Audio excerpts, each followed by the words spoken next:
Deich chlógacha desaí se thugaí Incognitus.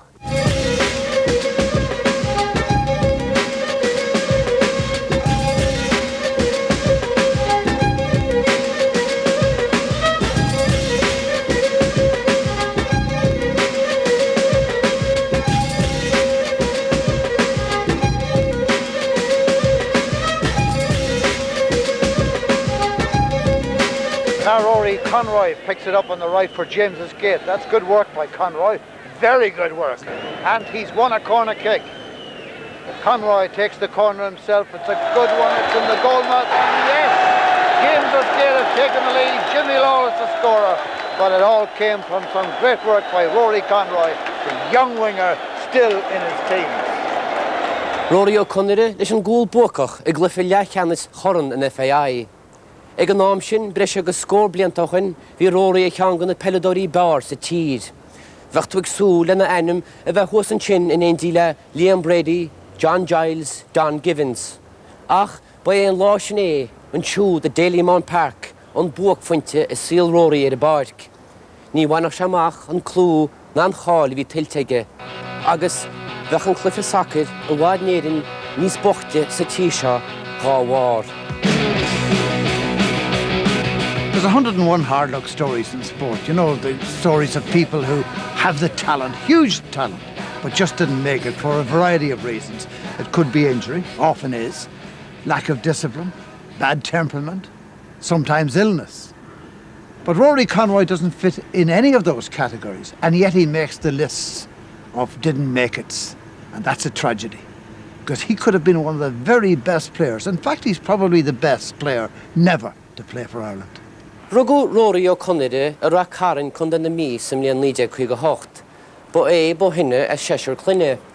Pláisteara a bhí na ahead Séamus a bhain cáil bheith amach a gimmart le fuirin na Gaeltachta. Ach leag se as a bell nar a bégan ó boga go blá clia a tógal lár anod go cholaiste na hallscoile. Uag muintirí chonire an sin go dtín tráidse a rion na mara. Ach níor bhaid an obair óhada sa golaiste. Bhí síl sách crua ag muintir í chonire. Siod mar a lawr Deirdre inín le Séamus. Sin tain duine sa glánaí a bhí sásta lawrt ar a gláir seo. Bhí sé deachar am a bháthir le séisiirgain. Agus níor heasta gúthaí fanach sa chathair. Hach, bhí methar i gcónaí a grán nach raibh obair ar fáil dó áit ar béile. Ciannach neanna sé stróca bre riamh. Bhí airgid gán an támar fad, agus dóil methar an chuid is móide. Ach dá bhar sin, bhí mo bháthir leaga amach ar héal níos fearr a chuair dúine. Mar sin, nuair a dúirt Rory lé gur heastig uig sacrémart, thug sí síos go dtí an fáirce. Is cuiinem an céad lá hana sé sin se. Ara, bhí sé có beag agus thó cnábhach sin go leag go gael láidir é. Bhí na lads amach a féad le memhís báir agus ara do bhóilead ar é agus do kicad ar é agus níor thugad ar an líoráid go. Agus an sin ag deir an teisiún an se do chuir se bhaile na éanaar agus gan focalas agus ceapamar go mé hin deire leis. Ach an céad láile de bhí sin se ríis agus ceapas héin go raibh sé anna chróga. Well, é sin nó go raibh sé as a bheabhar. Bhí me sé ag an barc in chéadaithe landailte ar náid bhí mu dain díanaar sin mar a bhíoch leis na lads nó a gcónaí. Ach, chanig sé agus ar deir a hiard lecu leis. Níor a sé láidirach baid dead bhí sé tapig. Fuair sé áitir a bhhain agus an bhliain sin grúmid na under 10s.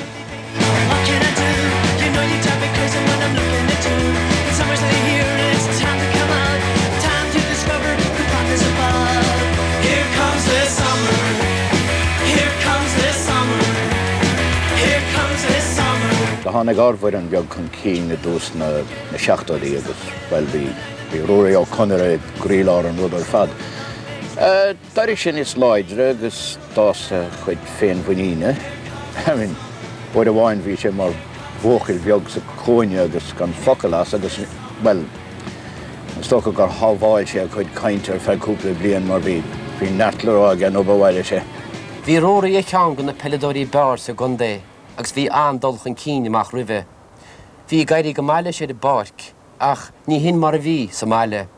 Ní ra ahead sásta beag na mór gur a Rory gimmart an clufa sacr. agus go cheartó bheith gimmart clufií gailecha, agus bhanam nar a seád a ionseod cho. Tá mai fá géirí choristeachar maithar, lerófáil leis faoi rúraí a gimmart sachar. Bua leis sé. Bua leis an friggin foreign game sin. Bua leis nach raibh post ag rúraí ur leanta sira. Ach níos mó ná éonrad eile. Bua leis go raibh a gairí le rúraí. Tis nach raibh tada ag féin riomh. Ní chur na feibanna a bhí róí sa maiile istechaid na a bhí sé a barc. Agus gon chéadúid an 1976 duime sé a bhúin sintir. Bhí an fearsa sách fada ar a tíomhlíne. Agus mar a hála deide go máile níomh muide a gur an Social Lion nuair a bhuasiad ar Laytown Rovers dóla na híon. Agus ar a gáta scóid an lá steirúil sin buiad Rory O'Connor agus a handchara Shawnee Stafford a fud na cúl. Ben chéad Cliffy Canish doing a lige, agus an oibh hí riamed an downarí nuair a grúmuide mochachan dochrete. Agus an sin dar náir rinne mit an rudas dúil de éanaar na dhéanamh chumid amachar a téir. Chumid a seach tí Tommy Vacken, Shard Gardner, áit nach bhfuil hiile ní hen iontas.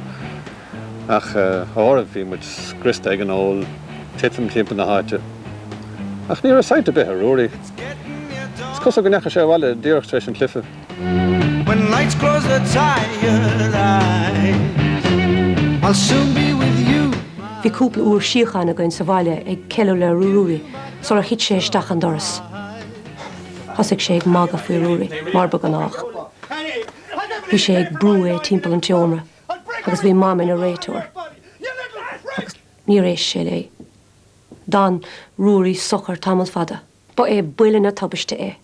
Ní raibh sé ná corsús leis níos mó. Ní raibh dad gorta go donna. Thach, bíonn an leisceil a raibh sé agsú leis. Bhí rúraí imás an teach go deo. Fa Rory lóistín a lá bhhaile agus post a monacha éada. Hón sean doras ar a síl mór agus ar a bhaintir héin fiú. Dé me sé seachtaí hart agus ní rá déir. An sin Jeremy úl cho fórne sacr na tíre ar eisiir a forc trénala. Agus bhí seanchara le Rory héis post nuaáil. Well, the fuair mise post mar fanistar cúnta le James's Gate. Ar a bhí sé sa léir doin go raibh instelle óige testáil go géar an bhuiireann. Da chúla mé go raibh Rory ag obair an Monacha ag an am sin agus, well, da chós chun cainte leis, agus de harigíos áitdó ar bhuiireann. Tháinig tasí isteach mar cún tóir de Joe Walsh seachtó sé, agus thosnaí cuasaí ag athhrú timpeall na háite. Thug sé birthday góirí isteach sa club den 100 séisiún trénála. Dar nói, bhí chuide gin beagán árasach fuha. Ba chluthe crua é an seo. Ní raibh áit a gin de fáistí. Bhí míad lán cinnte nach meid siad in ann é lábhseáil. Agus bí bheag nach raibh an ceartta gin. Ní acha mí duine a cutharíis, agus an té eile. Well, in Rory O'Connor. Buddy, you're a boy, make a big noise, playing in the street, gonna be a big man someday. You got mud on your face, you big disgrace, kicking your can all over the place, singing. Ba an tá beir riamh ag St. James's Gate, ní a súlaigh éine go néidir chamáilób, agus chuisiad mearúil ina sainolaithe, agus ní a súlaigh éine chairid, go meach na daoine smús a sport, a chuineal súlgéir a Rory O'Connor. Bhí mé héin agus Joe in ifig láháin a cléthe le bós, nuair a bhfuil an fón. Brian Clough a bhí an. Nis caiintó hiiscin go raibh Nats Forest ag bar an tábla i sasna ag an am sin agus cén fá go deastáid bhaid dul chun cainte linne. Well, bhí sé sa léir go raibh cuairta bhóris faoi Rory a bhí sé. Is úntaach mar a scaipin an scéal sa gnóise agus bhí ag Clough dá bhéach sé Rory a ceannach bhainge go bhaidh sé ar preis maithe. Níor bhada go ag loch nóachta gur a Brian Clough a tóireacht Rory. Trí lá a bhín cluife a na Bohemian sa goran ba é scéal an mharaga an tábhar cainte a bhí a fud na carach. Ní hé an cinál olbhua a bhí a testáil ó bhainte St. James's Gate, rih cluife chamór leis. Well, bhí mar a siúil ar an barc dearach rih an cléthe agus bhí Rory anna cheoin. Agus difrias de raibh sé nar bhí agus dúirt sé go raibh sé a sóile le duine tácht go teach an fiochan der. Ceap mé sé gur Brian Clough a bhíige agus dúras leis gur higas a chás agus gur higas go mbeadh sé faoi bhrú agus eisina fiochan der. Well, the staid sé agus deach sé arm agus bhí sort miongáid ar aigig agus dúirt sé Brian Clough? Oh, yeah, the honest darúd ar sin. Free kick to James's Gate. Conroy and Declan Bulger looking at it. Conroy floats it in and Lawless is in for his second. A great cross though from Rory Conroy. Chipped into the edge of the box by Stan Cullen. Conroy takes it, turns.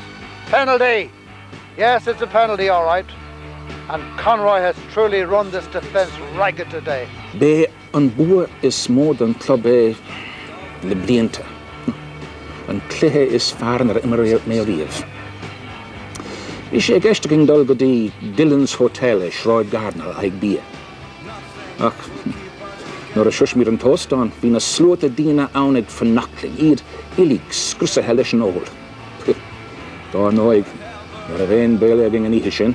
Ní raibh mé féin fiú dem líon na díis, ach ba chuma an ihe sin. Bhí mé leis na dtíine fásta, bhí illig ar an ráigóil. Bhí mé féin ag cumad súla amach do rúri, mar bhí na scouts ó nating am gur í laut leis. Tháinig an bus leis an bhirn, ach ní raibh rúri ann. Dúirt tasí fearr go raibh sé fós ag an barc ag déanamh agalibh don nuacht, agus go mbeadh sé ag fáil taxi níos déanaí. Ach ar nói, níor tháinig sé go dtí an óstán an ihe sin. Lean fudan St. James's Gate orb ag ceilúir go maidin, ag dina gaisce ar a bhuidan is fearr sa tír. Agus an dálaíocht dé go heas go hard agus go bródúil ar Daly Mount Park an Las Darúil sin. Ach, bhí líoch amháin in Asnamh, is gan isaige gur a cúntarí Brian Clough ag fannach leis.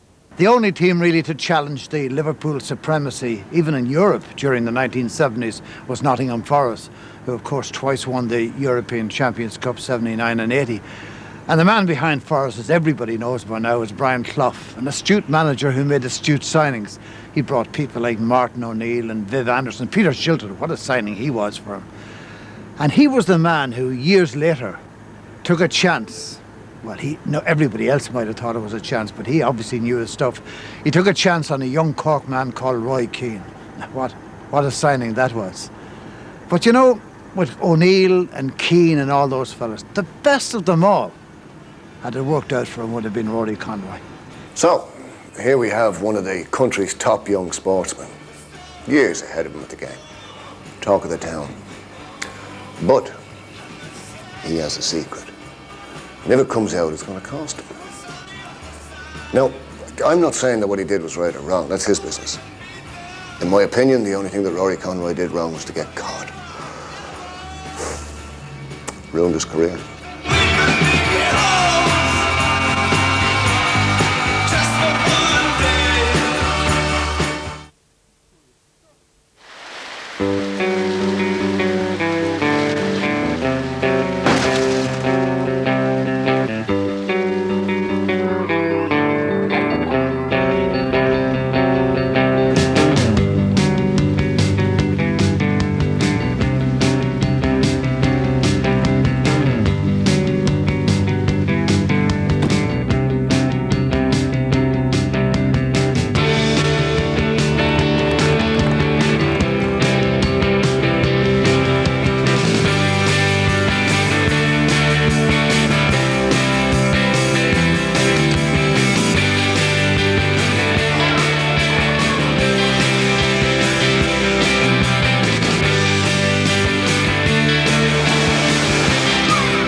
If you need great gift ideas for your gang this Christmas, then get straight down to your local Sony Centre. We've so many gifts for every Christmas stocking, big or small, like a new set of headphones. Or wake them up with a clock radio. Put a hi-fi under the tree. Maybe surprise them with a DVD player. Or gift wrap a mini disc or CD Walkman, and you just can't go wrong with a Sony Centre gift voucher. Sony Centres. Right advice, right price. Just ask. The following commercial contains intense, vivid depictions and colourful subject matter. You're about to have an experience that up till now you've only fantasized about. Herbal Essences hair colour, made with pure colour extracts that penetrate each strand, releasing waves and waves of rich, vibrant colour. Intense colour that holds on and won't let go. Oh, that fabulous ammonia-free herbal fragrance. By all means, do attempt this at home. Herbal Essences hair colour from Clairol, a beauty all your own. For the simplest way to clean, just pop open our new tub and let one Ariel Liquid Tab do the rest. Ariel, that's another load off your mind.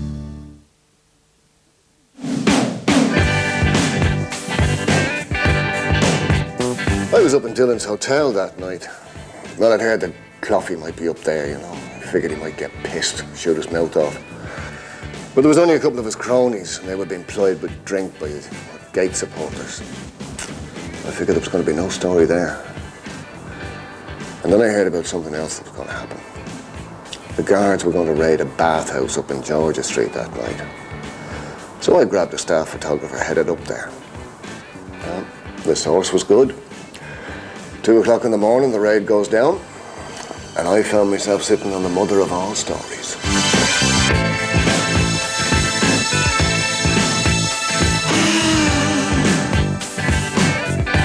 Couple of láni stearni, dúrú go paibli, Rory O'Connor ghuine gan drama ví sa náisiú de ráid seorse nachtú lága mí mehef níide gachtú dó.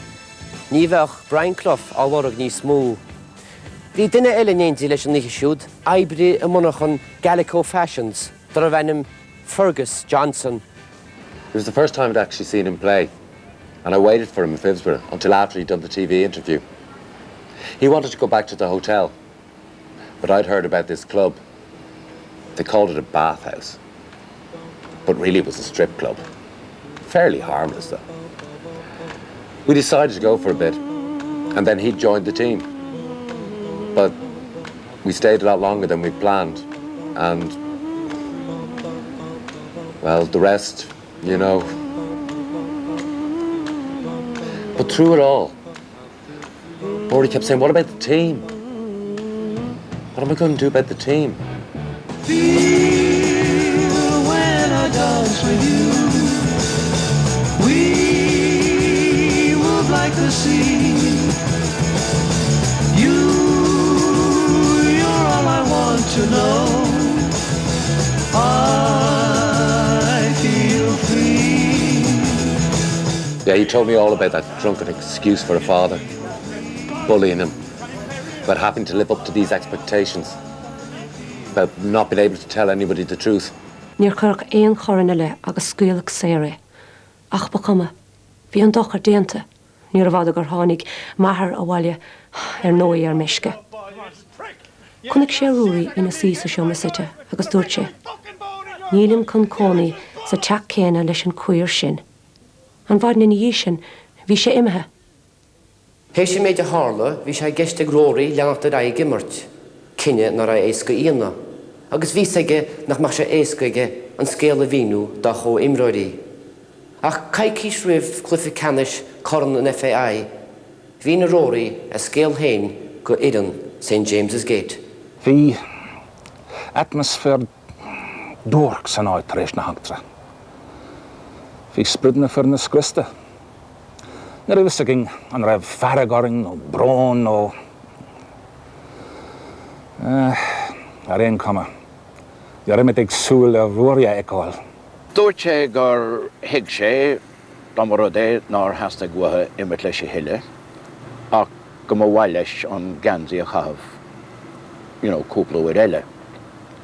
Well, déis siad leis agus ní raibh trochocail ar fad sa seomra sin. Ach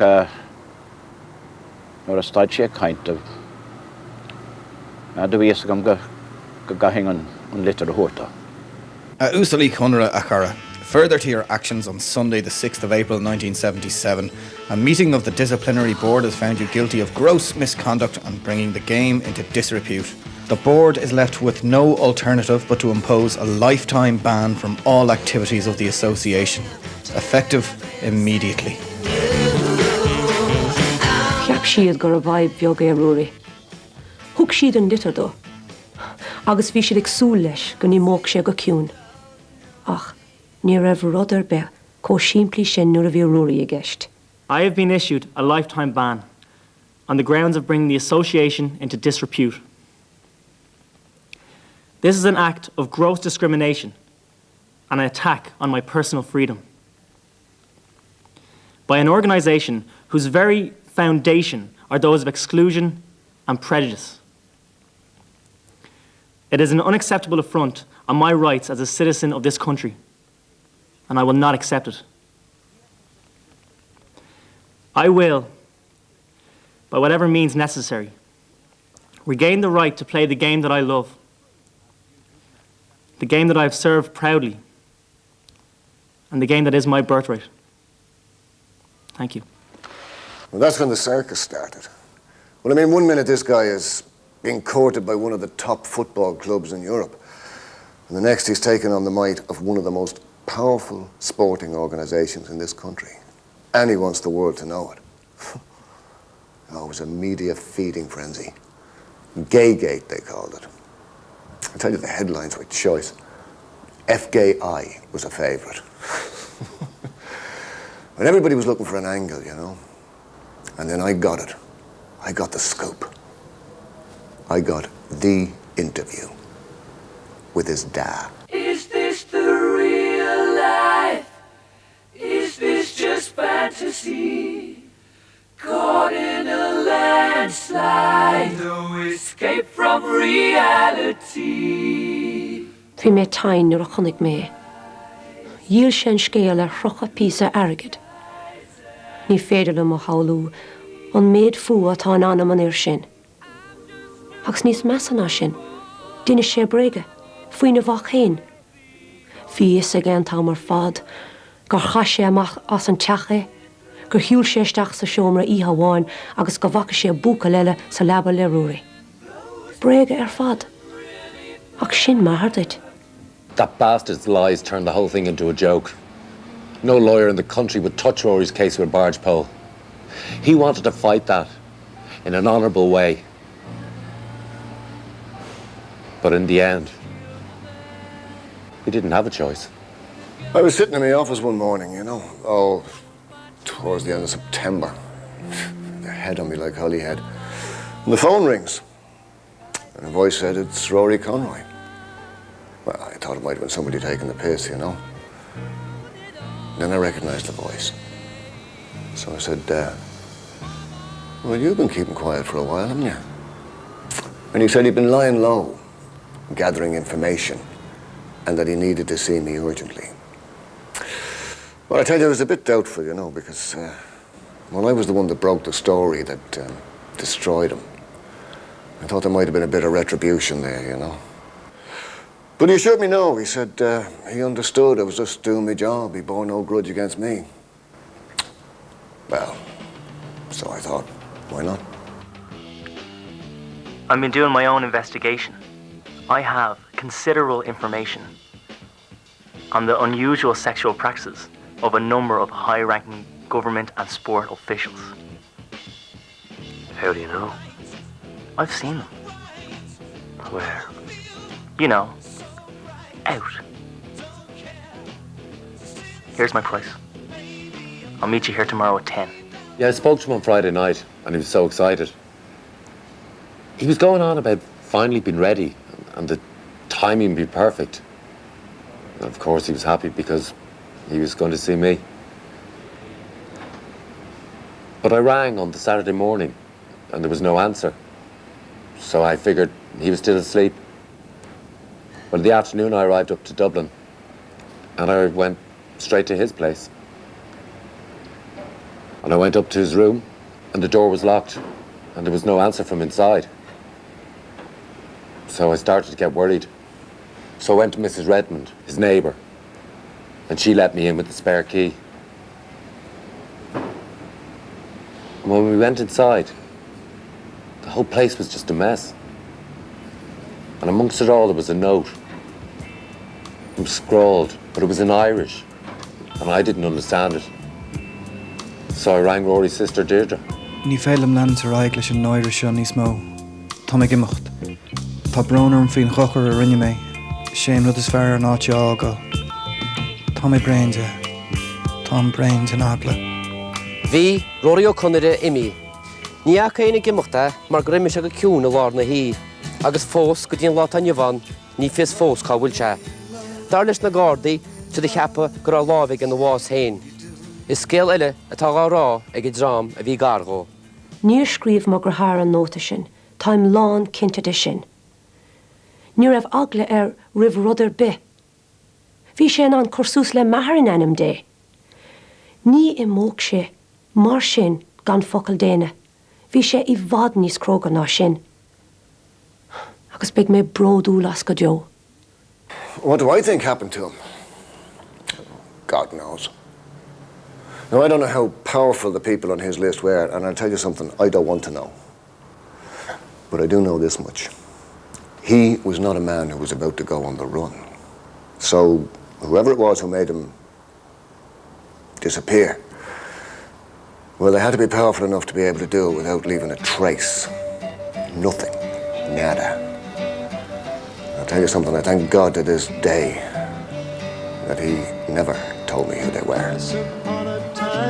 In the valley of the tears, the auctioneer is bidding for a box of fading years, and the elephants are dancing. The disappearance of Rory Conroy is one of the strangest stories in sport, but nobody ever tells it. Now, we're all familiar with George Best and Paul Gascoigne and Paul Merson and Jimmy Greaves, and their kind of semi-tragic stories about dropping out of the game. Nobody ever tells the Conroy one, and that is a tragedy, because truly this man could have been one of the best ever. Ní bheith an go deo cecha naireach le Rory O'Connor damach sé ag Nottingham Forest. Agus dan wacach sé le Tairishcin Brian Clough, bach sé néndílób I 7-8 nuair a bhuaisiad Coranna Europa.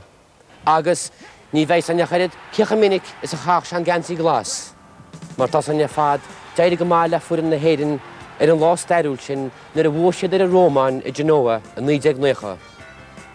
Bach Rory O'Connor seach a híon blian go ís. Whatever happened to Leon Trotsky? He got an ice pick that made his ears burn. Whatever happened to dear old Lenin, the great O'Meara, and Sancho Panza? Fisrútar scéal Richie Curtis incognitas na seachtainna se thugann sin ihe de Marta ríist ag go leabhartrééis an lí agus dálann scéal ná déana go dearmad darabán, trónaí amaireach ag a 8 chlog. Whatever happened